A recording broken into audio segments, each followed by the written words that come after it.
Greetings, everyone. Happy Monday, September 4th, 2023. Michigan football is 1-0. We will discuss that here on the Wolverine Live. Of course, really, just for now, Anthony Broom and Chris Ballas with you. Clayton was here. Clayton was here as we started recording. To my surprise, he is not here right now, but having a power issue at home. We'll see if/when we can get him in on the show. We spoke to Jim Harbaugh, Jay Harbaugh, Mike Hart, and a couple Michigan players today. We will discuss that. Each of us going around the room, and there he is, Clayton Safety, back with us. How's everything going over there? We're working through some things. A little dark. Power outage here in Ann Arbor on 88 and sunny. So yeah, weird. Have to love it. We're back so up much though. Fall being here. It is sweltering here in the great state of Michigan. But we'll talk about our Monday press conference takeaways. We will also kind of go around the room and share maybe our not quite our final thoughts, but extra thoughts coming out of this weekend's opener against East Carolina. And of course, as we do every Monday night, take your questions. But before we get into the show, I would like to talk about our friends over at Caldera. Gentlemen, listen, you're going to brush your teeth today. Why is that? Because it's a healthy part of your day and you don't want bad teeth. I want you to take it to another step and add in a skincare routine to your daily habit. I just did, and I promise you, again, never going back at this point. I'm glowing. Look at me. I'm glowing after the start of the Michigan football season. So I told you guys last week that first impressions matter. Your teeth and your skin are among the first things that someone notices about you. Caldera Lab is the regimen you've been looking for your skin care routine.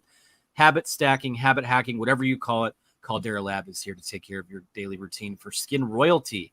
Take my word for it as one of the thousands of men giving them a 5-star review. So the clean slate starts and ends your day. This face wash leaves all skin types refreshed. The base layer is your daily moisturizer to hydrate your skin and jumpstart your day. Full of confidence, the Good is your go-to multifunctional serum at night that helps your skin look tighter and smoother, as well as helps reduce the visibility of wrinkles and fine lines. Every drop of the serum is packed with 3.4 million antioxidant units protecting your skin. No other brand does this. Better yet, Caldera Lab is the only brand that cares enough about it to know how to do it, quite frankly. So just for our audience, we have an exclusive offer. This is their best offer available anywhere right now. Use promo code MICH23, MICH23 at calderalab.com for 20% off right now. Get 20% off with promo code MICH23 at calderalab.com and make unforgettable first impressions. Michigan did that over the weekend. We'll talk about that here in a second. But yeah, you want people to notice you looking younger, looking brighter, looking vibrant. Caldera Lab has a product for you to do that. So 20% off at calderalab.com with promo code MICH23. Fellas, the first time all three of us have been on the air together since Saturday's 30-3 season opening win over East Carolina. The way I described it Saturday was workmanlike, businesslike. Again, you see teams across the country putting up 70 points, 80 points, playing, virtually playing high school teams this weekend. Michigan gave itself a baseline to be at and to put stuff on film and get better from there. But I guess I just want to kind of go around the room and any final thoughts or things you think need to improve heading into this next week. Yeah, I'm going to be putting up the film review here. Offense tonight, defense tomorrow morning. I'm about halfway through the first half, and I will say I'm pleasantly surprised with some of the stuff I saw that I wasn't expecting to see in terms of pass rush, in terms of pass blocking, run blocking. Okay, that is a really difficult system to run against. Okay, ECU sold out to stop the run. We're talking, I talked to Mike Hart and I asked him today, we all did. I asked him today about putting 9 guys in the box, and he said, yeah, they were playing zero coverage the whole game, and he was absolutely right. Those first 3 plays down at the goal line, which shouldn't have been, by the way, that ball on the punt was hit by an ECU gunner, so they should have started their first drive at about the 33. Instead, they got backed up.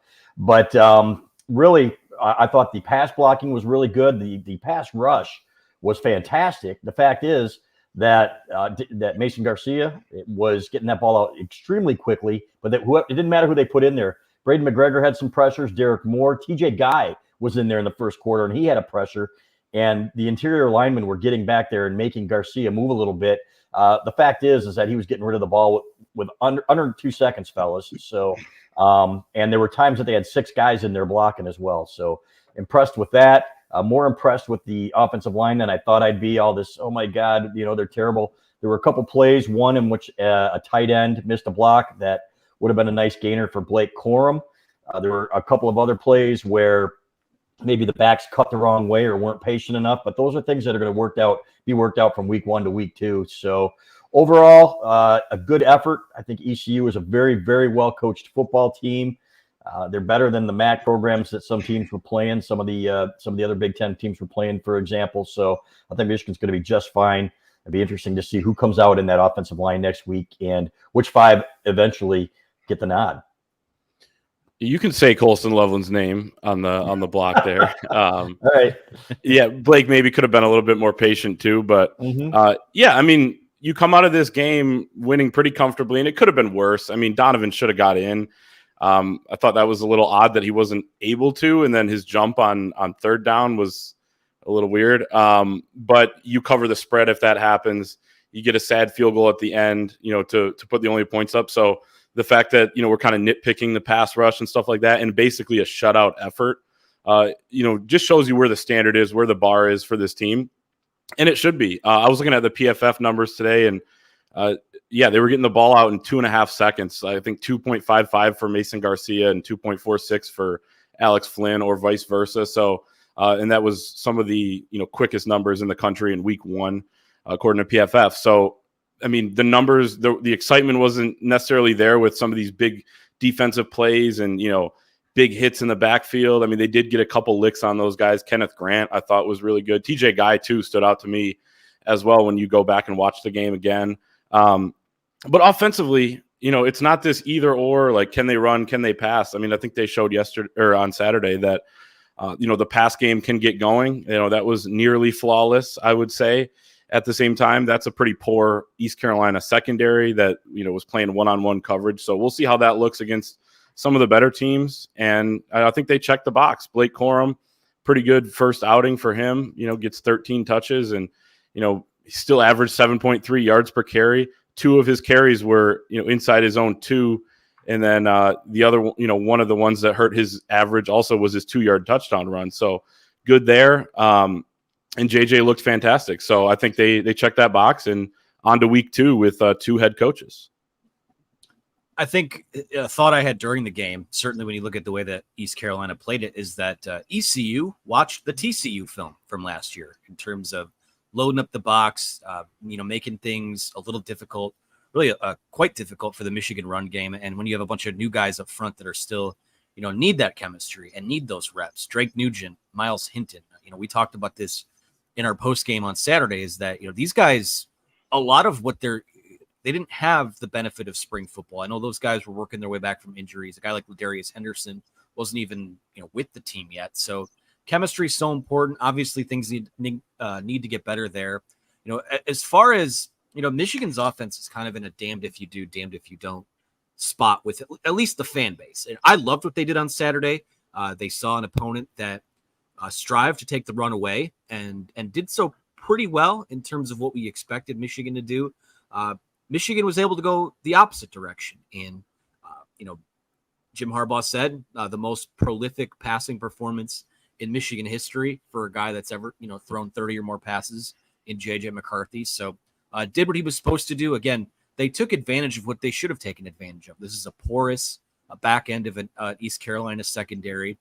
They had matchups everywhere. I love that, when we talked to Jim Harbaugh back in June, he had talked about, wanting to watch the film on Sunday or Monday, whatever it was, and saying, okay, Roman Wilson had 6 to 8 targets. Cornelius Johnson had 6 to 8 targets.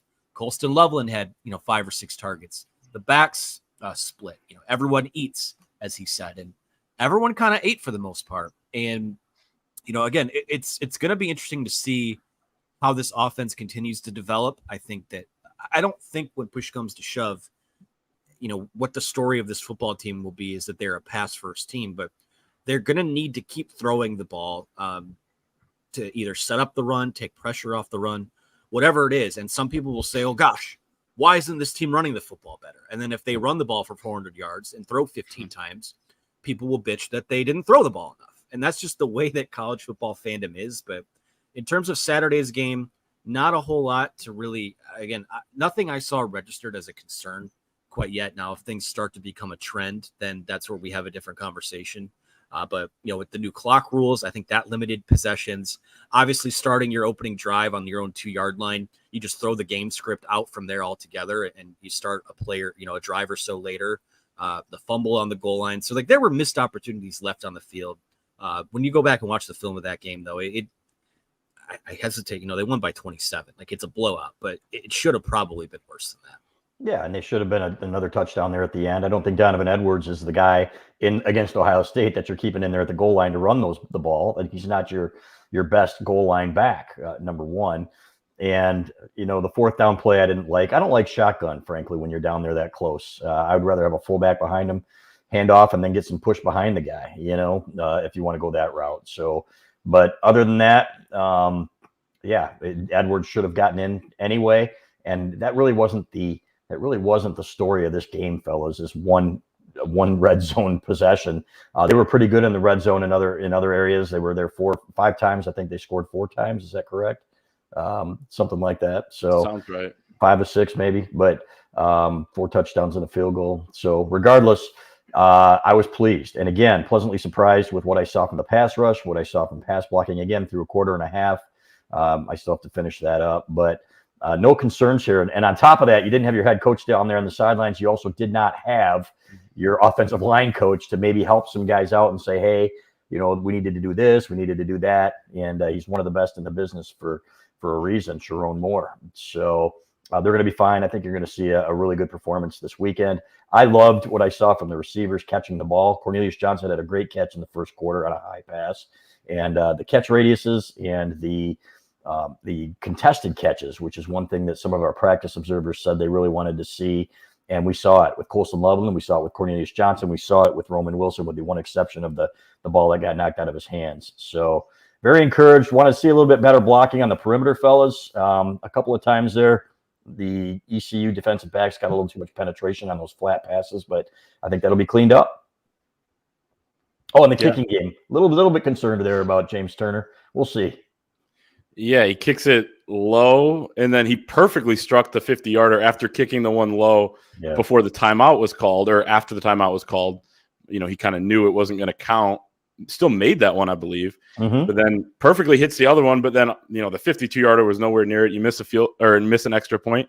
People are going to be holding their breath a little bit more on those this year. Maybe you don't change the channel to that other game. Maybe you don't grab the snack or the extra beer quite yet. You wait till the commercial timeout, but he's missed 4 now extra points in his career. So I guess something to watch, but maybe it's just normal kicker stuff. And Michigan just didn't have a normal kicker the last few years. They had a special one. Yeah, maybe it was just first game jitters too. And Tommy Doman, I thought Tommy Doman's first punt out of the end zone was pretty good, AB, for his first kick. So they're going to be just fine. Yeah, absolutely. And Jay Harbaugh, who will coach the first half on Saturday, talked about some of the special teams woes in the Monday press conference. There's a write-up on that over at thewolverine.com. Now, I guess just my last thought, and then we'll get into the Monday presser, is the one thing that did feel like it was missing was obviously Jim Harbaugh, the fire he brings on the sideline, maybe a little bit of a killer instinct in terms of, just that extra gear. Michigan never quite hit that extra gear on Saturday, and it'll happen. It's the first game, not putting a whole lot of stock into it, but Jim Harbaugh was freed, at least momentarily, on Monday morning, I should say, for his normal Monday press conference. I got to hear some of his thoughts on the game. He watched the game at Sharon Moore's house, and apparently Sharon Moore's wife made a terrific sandwich. Would love to sample that at some point, or at least a get burger, some maybe, on what that on a burger. Is a burger a sandwich? It is. A hot dog is not, however. I agree with that. I agree. I would say so too. Sandwich talk. It's dinner time, basically. I'm just completely derailed there. So Jim Harbaugh came out and was able to speak to the media, summed up the game. He was pretty happy with the performance overall. We talked to Jay Harbaugh as well. We talked to Mike Hart. We talked to also Braden McGregor and Miles Hinton. Some interesting takeaways from all of those guys. But fellas, at least starting off with Harbaugh, again, there were no soliloquies on the state of the sport today, but thoughts on what he had to say on Monday afternoon. I thought he was in a great mood. Yeah, I thought he was in a great mood. And You love to see it. Really, one thing that he said to me, Colonel Jim Minnick, a good friend of his, he said, texted him and said, you can really tell a lot about your men, about how they perform in your absence. And I thought that was pretty telling. It looked like Michigan, right? It looked like a Jim Harbaugh coached team with Jesse Minter out there and Kirk Campbell calling plays. I was really impressed, by the way, with Campbell's adjustments going to the pass, and they went to play action and moved the ball right down the field when they were stacking against the run, took advantage of what was there. So, but I think he was genuinely pleased. So it's not coach speak. He'll say, if there's something wrong, he'll say, yeah, we can work on that and so on and so forth. But he was pleased with the pass protection. He called it excellent. He was pleased with the pass rush. And again, I'm watching on film. I'm right there with him. So Michael Barrett did set the tone, guys, in this game, and he talked about him a little bit. Mike missed a couple of tackles later on, but he set the tone with some of his plays early on in that game and some of his hits. Really liked the linebacker play, and you could tell that he did too. He didn't even mention Ernest Hausman, who had a couple of big hits in there. So I think he's really pleased about what he saw, especially from J.J. McCarthy, who, everybody thought it was hyperbole when he said he was a generational quarterback, but J.J. McCarthy went out there and played like a generational quarterback. That was one of the best performances I've seen from a Michigan quarterback in terms of where he placed the ball, his poise in the pocket. Granted, and, against that competition, it's going to get tougher, but this kid just has that moxie, man, that he's got it on and off the field like something really I don't think I've ever seen here. And I think that's saying something. Yeah, with the caveat, like you said, that it's going to get tougher. Mm-hmm. I thought one of the biggest improvements that JJ made was his pocket presence. I mean, the way he was kind of sliding around back there. Again, there weren't bodies necessarily flying at him like there could be against some tougher opponents that have some better pass rushers, but keeping his eyes downfield, that sort of thing. And then the placement was perfect. And the best example of that is Roman Wilson saying he didn't even feel like he did anything special. He said, I thought I was just kind of running my routes and doing my job, and the ball was just showing up. And when you rewatch the game, it felt like that too. I mean, 2 of his touchdowns were basically a scramble drill.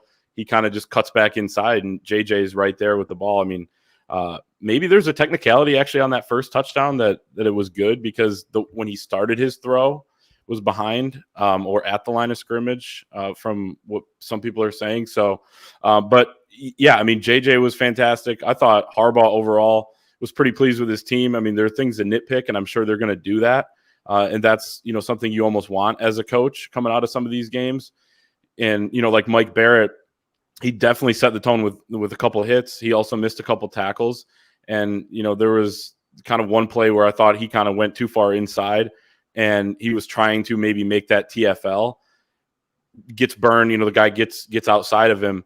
Well, now that's on film, and they can show, hey, Mike B, settle down in there. You're trying to set the tone. We love it, but you got to have outside contain here. So those sorts of things are going to be cleaned up. But overall, Jim Harbaugh, watching from the couch there at Sharon Moore's, I think really liked what he saw, and seemed to enjoy his sandwich. That's good as well.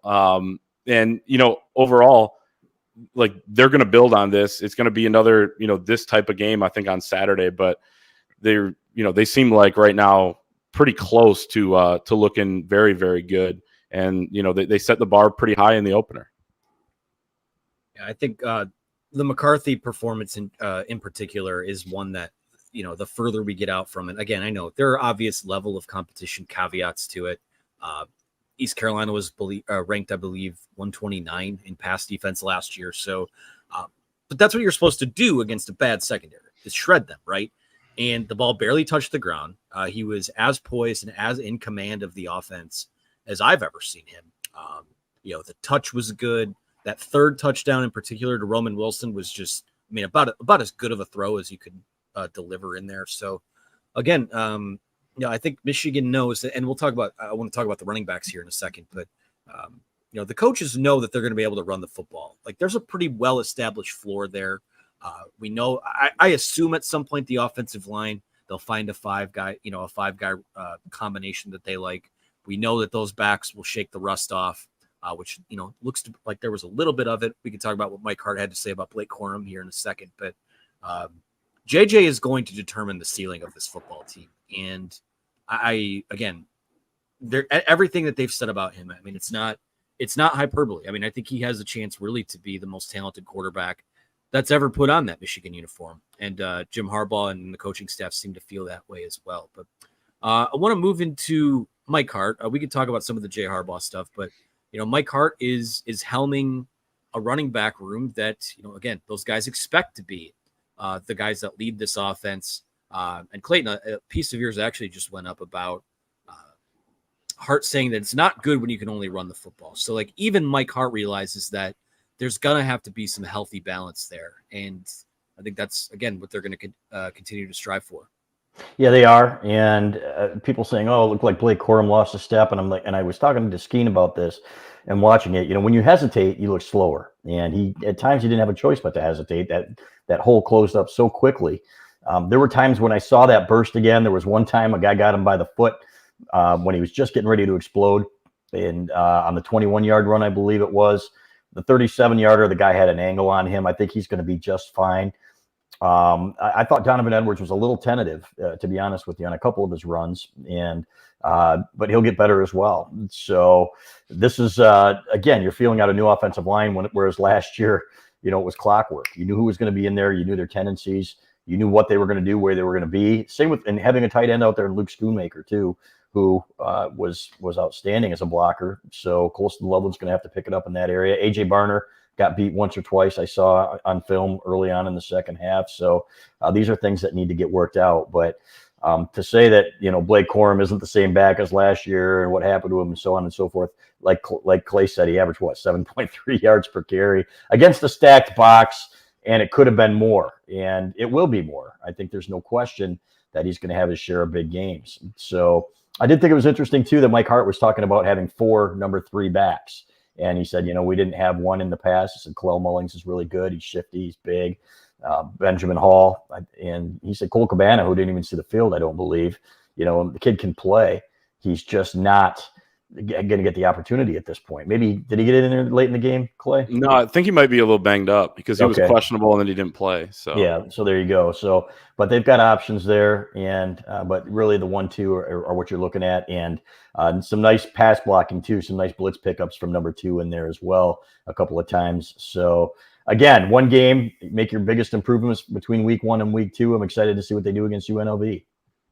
Yeah, I think it's pretty clear to me too. I mean, Donovan had more touches than Blake in this game, and I thought Mike, it was cool that he pointed out that he didn't hear a word from Blake about that. I mean, this is a kid who carried the ball 29 times per game in Big Ten games last year when he was fully healthy, and Donovan Edwards has more carries than him. Blake was much more effective. I thought they did a good job of kind of making sure Blake didn't do a ton in the second half there, just kind of keep him healthy. And as Blake said, he didn't get hit all of camp or preseason, leading into this game. So he hadn't gotten hit since Ohio State, which is still insane that he tried getting that out.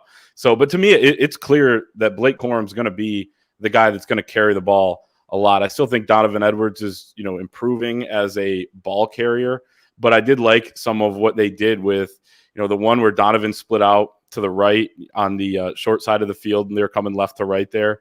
You kind of knew they were going to go to him. They do. He picks up 3 first downs. I think 3 of his 4 receptions were first downs. And I thought that the way they put them kind of split in the backfield as well, we're going to see more of that throughout the season. You're also, sometimes it's good not to have them on the field at the same time, so one of them can be resting and get the other guy in. So they're going to handle that, I think, pretty well. But, Mike said today that they need to get them both on the field together. And that's something Jim Harbaugh said, that they're more dangerous when Donovan eats, as you said earlier, AB. So, yeah, I mean, to me, the third running back doesn't really matter because you have a decent amount of options there. And Hart said that today, too. Like a year ago, remember that Maryland game? Donovan's out. They have to go to C.J. Stokes just because Blake was so tired because he had so many carries in that first half. And C.J. Stokes has a costly fumble. Now, I mean, I'm not saying these guys may not fumble, but you have a lot of different options. Kalel Mullings has experience. Stokes has grown from that experience. Ben Hall, is a guy that looks like he's the 4th guy right now behind Kalel. So it's a deep room. You got those top 2, and you're pretty much rolling at this point. I think Blake looked a little bit rusty, but he'll work back in, and he called it a warm-up game on Saturday. So I think he's just getting started. Yeah, and I like that they did kind of divvy those snaps up. Again, it might vary a bit from game to game, given if it's more of a passing game. Maybe you see Dono out there a little bit more, if you're hammering teams, maybe it's Blake Corum getting his vintage self 25 carries, but it's not going to be a scenario where you're going to run both of these guys on the ground. And there's only one Travis Hunter in the country right now. I don't know how sustainable that is, playing 129 snaps in a game, but it was a lot of fun to watch. I'll say that. Number 3 running back, I like that they can kind of do it by committee. I mean, if you need, one of those guys is hurt at the top of the depth chart, who you bring in on a 3rd and 8 is a lot different than who you would bring in on a 3rd and 1 or 3rd and 2. And, the fact that last year your number 3 guy coming out of camp was a true freshman, and that same guy this year is maybe at least your 4th or 5th running back, it speaks to the depth they have and what they're comfortable with. So, not concerned about the run game at all.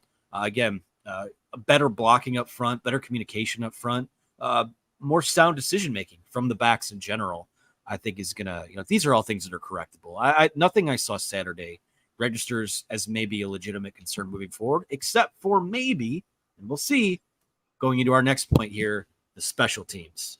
Jay Harbaugh spoke about that on Monday afternoon, and we sort of hit on the kicking game a little bit. I thought Tommy Dillman was terrific in his limited opportunities, which we don't think he'll have many of them in non-conference play. You would hope not, anyways. But the punt return situation was trying to think of a nice way to put it. Kind of a mess. It was a circus back there. No disrespect to Jake Thaw, but he is a walk-on, and we haven't seen a whole lot of him on the field.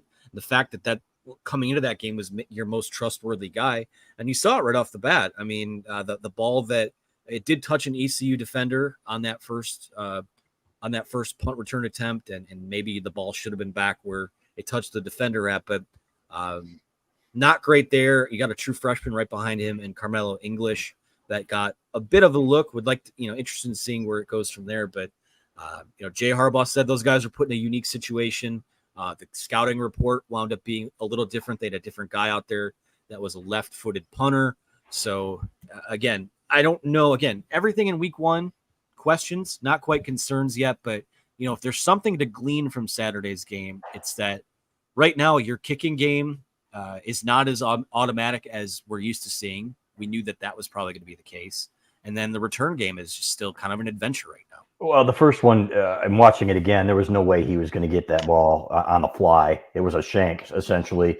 And the guy kicked it. It kicked it right past him. I'm watching it again, and that thing all of a sudden, boom, skips by him down to the 2-yard line. They were not going to he was not going to do anything with that. So I don't really blame him for that one. There was another one that bounced that he picked up and got smoked. So helmet came off. Yeah, and I'm going to wait and see on him. He also had a one where I think he had like a 5 or 6 yard return on one, if I'm not mistaken. So where he caught the ball. So I'm going to give that a couple more weeks. I thought Carmelo English should have cut up on the one that he caught. He tried to make the big play by cutting outside. He had a lane in front of him. So that's going to be something that they need to improve upon for sure. So coverage teams are always going to be good. And as much as they talk about the big guys on the kick return, I like a guy like Roman Wilson. They said we'd like to put Roman Wilson back there too. And I'm thinking, man, that's the guy I want, the guy getting up ahead of steam on a short kick and using his speed. So we'll see where that goes. But I wait and see. And with the kicker too, we said, in all of our preseason reports that 40 yards out, it's going to be an adventure. 40 yards in, you're going to be pretty good. So maybe make it a point to get inside that 20-yard line if you're going to, 23-yard line if you're going to make attempt a kick. Yeah, we've covered pretty much everything on special teams, but I'll just say this too. I mean, how many kicks of over 50 did Jake Moody make in his career? I mean, 3, 4. 3, 4. Yeah. Right. So, I mean, they don't come about that often. And, Jake Moody's going to get more of those opportunities than most guys because he has that capability. But, most teams aren't kicking 50 plus. Like James Turner hitting that 50-yarder is the equivalent in the NFL of I would say a 56, or 55. So, they're going to probably be fine there, and we'll see if he makes any adjustments or anything like that. So not overly concerned. I do wish they were maybe a little bit better at punt returner. It's kind of surprising they come out of camp, when you have the chance to get so many guys opportunities that was what they were able to come up with. Again, no disrespect to Jake Thaw. I actually thought he looked pretty good on that one that he did get. some yardage there. But you got some really good athletes on this team that I think you can use. So we'll see how that develops. I mean, 2 years ago, Caden Colzar had a game at punt returner, and then once AJ Henning, they felt they trusted him enough back there to catch the football, which is the most important thing, and probably what Jake Thaw has been doing well. So give him credit. Then they went with Henning, but we'll see how that develops. Yeah, again, question marks, not concerns at this point in the season. So we'll see where things go from there. But any other lingering thoughts from the Monday pressers or anything that from ECU even to glean, fellas? Not really. I think the ground has been plowed, as Jim Harbaugh would say, and it's on to UNLV. And you know what? It's hard to believe that we're here, 5 days away from the next game already, and talking about the next game. So, but there's some things they're going to clean up, and again, I think they will.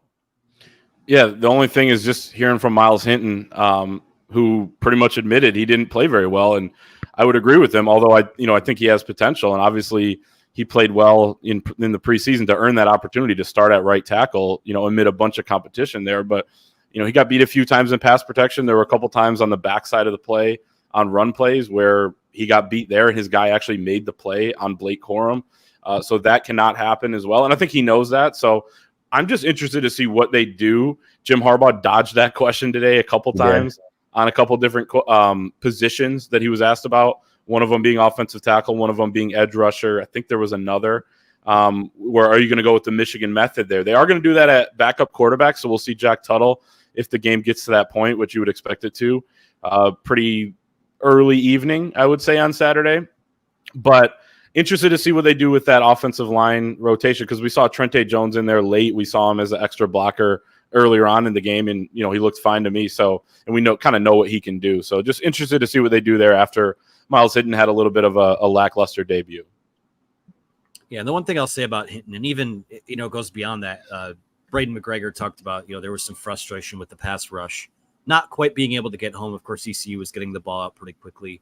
The important thing is for these guys is that the only thing that matters now is what happens next. I mean, to a certain extent, it's nice to hear a guy like Miles Hinton say, "Hey, I didn't play well enough. I need to play better. I need to calm myself down."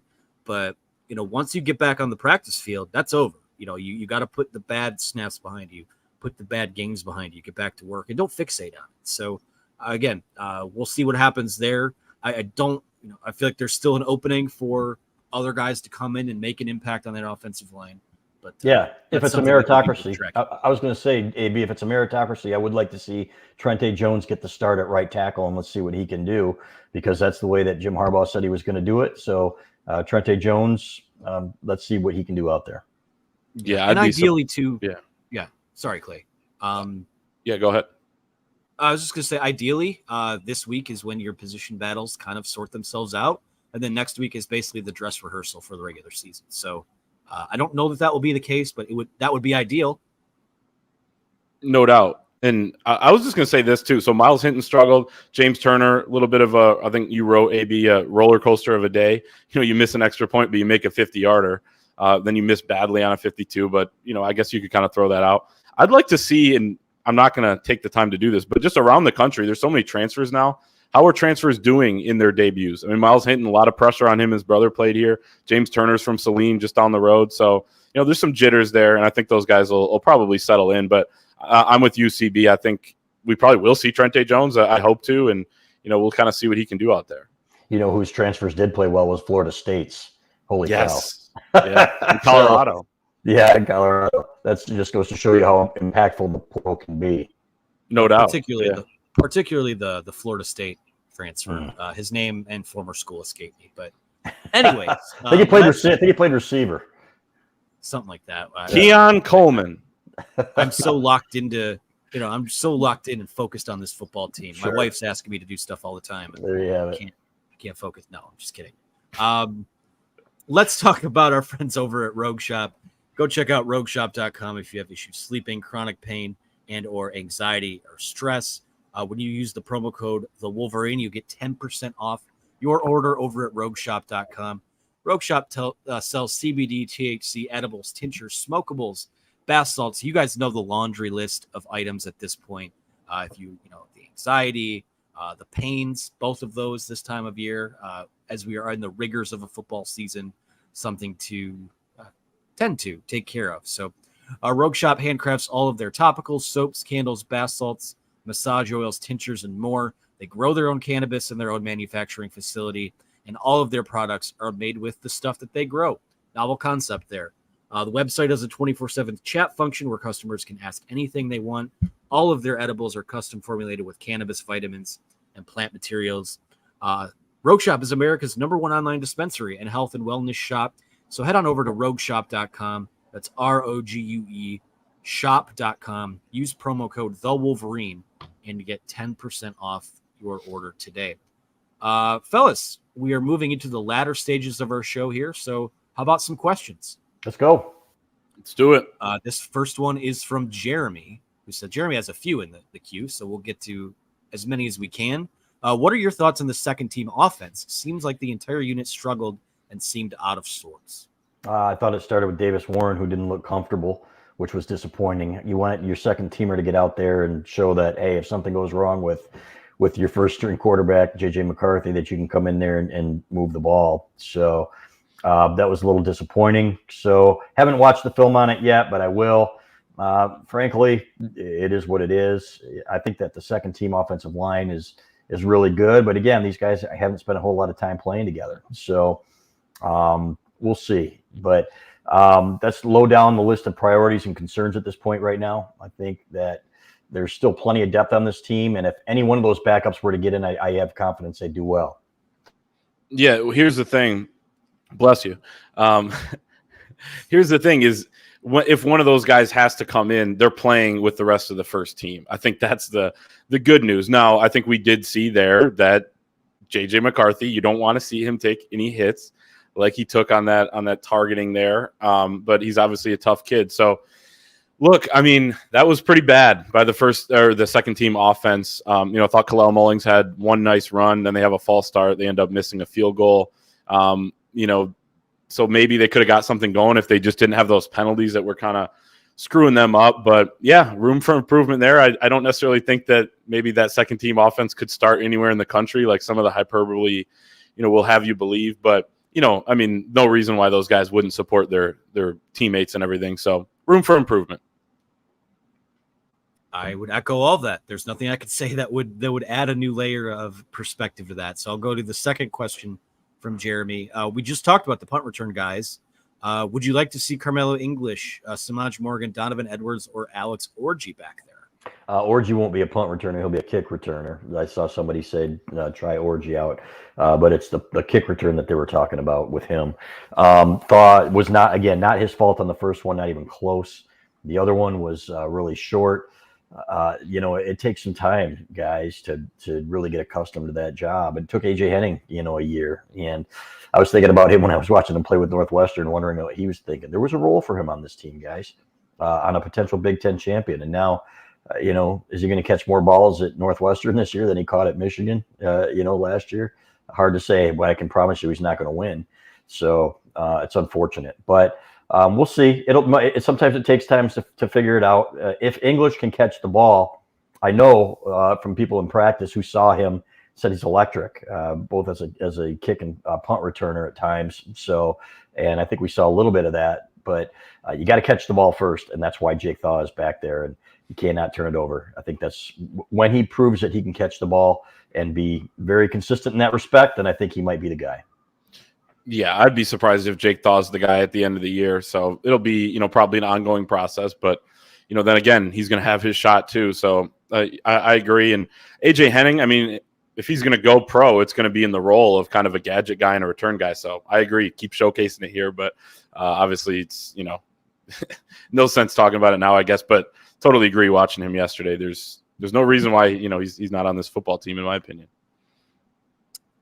Yeah, I wouldn't mind seeing all of those guys, except for, of course, Orji, who is more of a kick return guy, get the shot. There's also maybe two others that I wouldn't mind seeing get a shot. There was a Michigan student during a TV timeout that did a pretty good job catching some high punts off the jugs machine on Saturday afternoon. I wouldn't mind seeing the Frisbee dog get a shot either. I mean, just the ground that dog covered. It had a couple opportunities, really. I think he was out there, he or she, I'm not sure. I would love more information on that. the ground that was covered. Just super impressive. So maybe it's like an Air Bud type thing. So yeah, give the pups a shot. Theodore Dodge wants to know. I saw Josh Wallace in there at cornerback. Was the other cornerback Keyshawn Harris? And does anyone know how he did? Well, it was Keyshawn Harris. I thought that he and the pass defense in general, all of those guys who stepped in and had to played pretty well. Didn't expect it to be Keyshawn Harris. I thought maybe we'd see Jaden McBurrows out there across from Josh Wallace. But fellas, your thoughts on both of those guys and maybe more so Wallace, who I think has a chance to stick in that role. I think Wallace played great. I thought he played really well, and he's bigger than I thought he was, by the way. I thought he looked pretty good out there. Did a really nice job. It's unfortunate that his interception got overturned on a technicality, but it is what it is. He looks confident, and that's what I like most about it. So Keyshawn Harris was okay. He had a tough, I wouldn't say tough, but he had an inconsistent week of practice, and they were really getting on him from what I heard, saying, hey, you're going to get an opportunity here. But to go from former walk-on to where he was on Saturday was fantastic. So I really thought that was it was good to see him out there, but it'll be really nice to see Will Johnson back, guys, because with him and Wallace out there, boy, you're going to get even more of a lockdown with Mike Sainristil. You got him, Wallace, Mike Sainristil, Rod Moore, and Makari Page is one heck of a secondary, and I'm pretty excited about that. Yeah, and I'll go back to my point like I made for the second team offense. If, and we assume it'll be Josh Wallace, he's going to be out there with Will Johnson and Rod Moore, at safety. So that's going to help him out. And if Keyshawn Harris has to come in, same thing. He'll be playing with some better players once they're healthy there.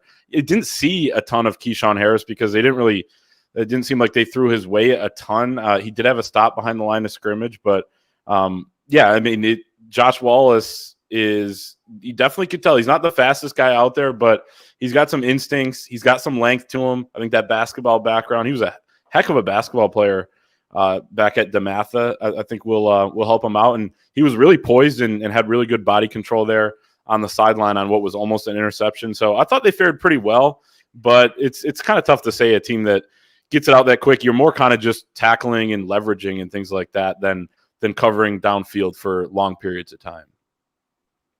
Yeah, of course, have to shout out Mikey Sainristil, Michigan's first interception of the year, and its highest graded defensive back from Saturday's game. And again, guy just looks like a natural out there. So good to have him back there for year 5. This one is from Schaub Fam, who says, I know we only scored 30 on East Carolina, but they had last year's number 29 rush defense and only had starters in for 3 quarters. Ohio State took all 4 quarters to put up 23 on last year's number 120 total defense. Thoughts? So basically what he's asking is, how would you weigh Michigan's performance against East Carolina? Again, we all didn't get to see the full Ohio State-Indiana game, but what do you make of where those two teams are at this early in the year? Ask me next week or in 2 weeks when we get to see more of them, because we don't know. For example, I think ECU, I don't think there's any question that the strength of their team after watching them was their run defense and the way they played. The guys up front were aggressive. They were physical. So, but, who knows how bad or how really bad that ECU secondary is until they play some other people. They've got a lot of new faces back there, say with Indiana. They had the number 120 total defense last year. Maybe they improved. Maybe some of those transfers are going to make them better than they were. So I want to see those teams against other teams before I really judge. I can say, though, that the offensive line at OSU did not look very good. I thought their quarterback was shaky.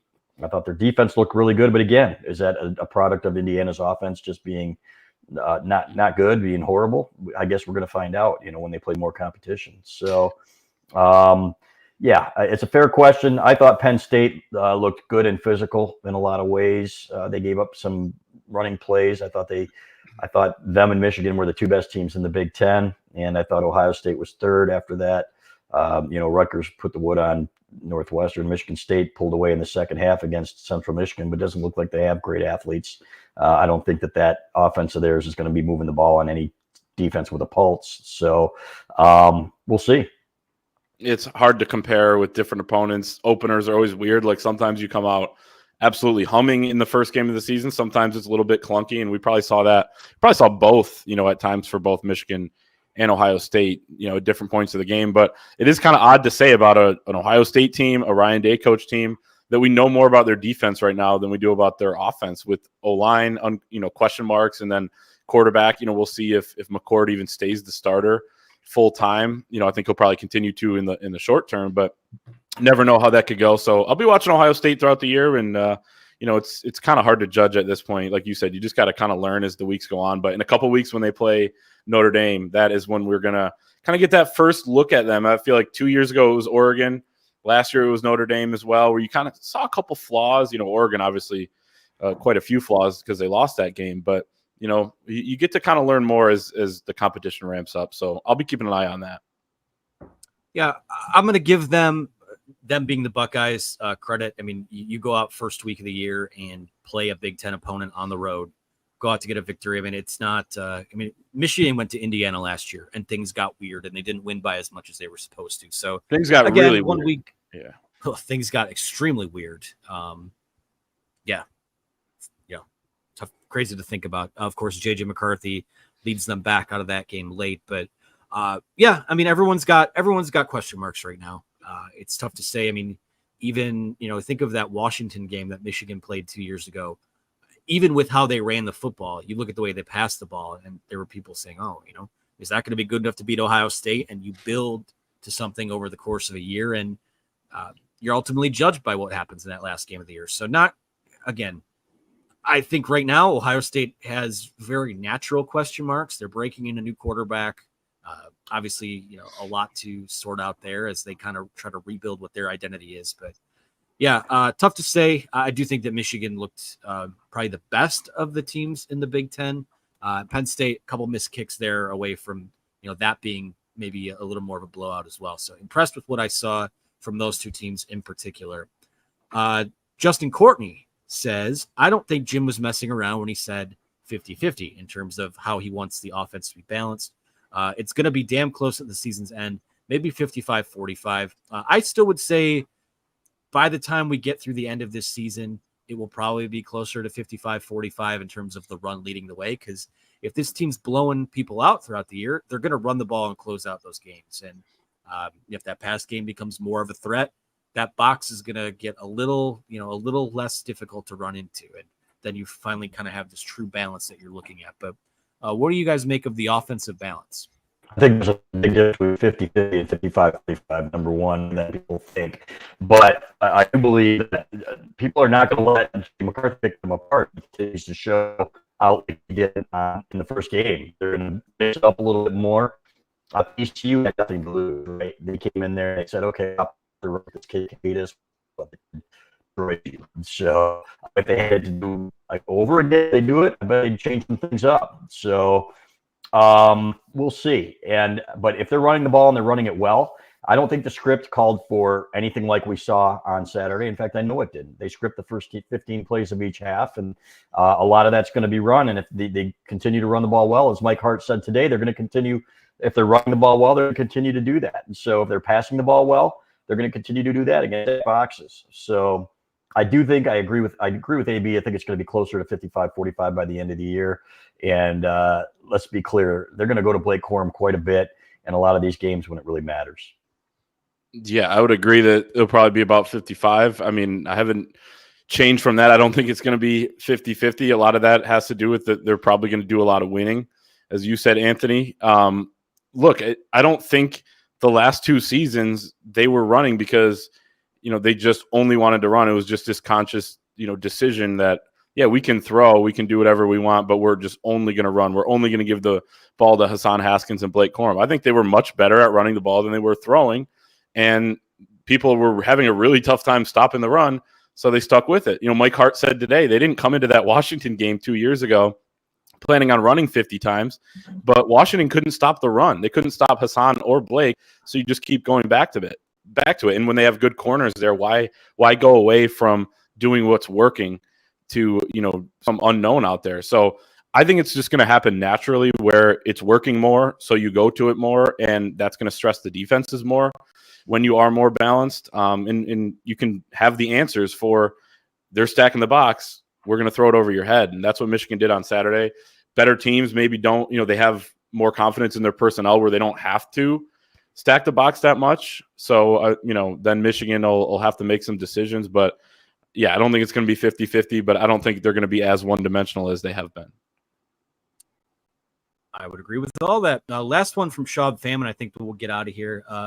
Did Tyler Morris get snaps? Clayton, you tracked all this. I believe he played 9 or 10 snaps in the game, came into the afternoon questionable. We didn't see a ton of him, which is maybe one of the bigger, I guess, disappointments. If you're injured, you do what you can do out there. But not a lot of Tyler Morris, which we assume that will change moving forward. A lot more Frederick Moore, who I thought he played very well in his limited opportunities. But yeah, Tyler Morris, I think, will be okay. It doesn't sound like anything overly serious there.